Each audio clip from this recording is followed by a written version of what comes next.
jah, kui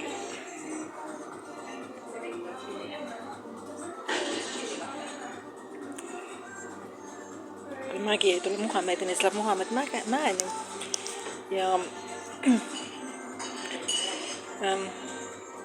see on siis mu Emirates asendusaine praegu, kuigi ma hakkan mõtlema, et see, mis on Bangkokist Hongkongi, maksab headel päevadel 250 eurot, nii et tasub võib-olla see võtta, aga muidugi siis tuleb lühikese ajaks väga palju neid espresso martinisi juua.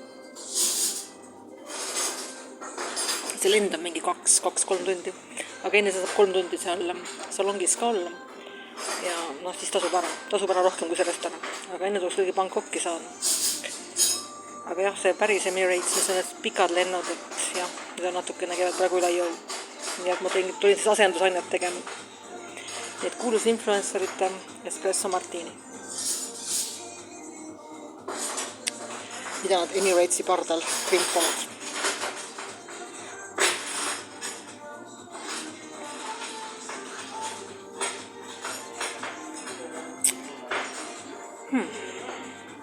Aga see on päris kena, ma mõtlesin, et see on palju kangem jook, kui ta on, aga tegelikult ei ole, ta on päris selline värskendav.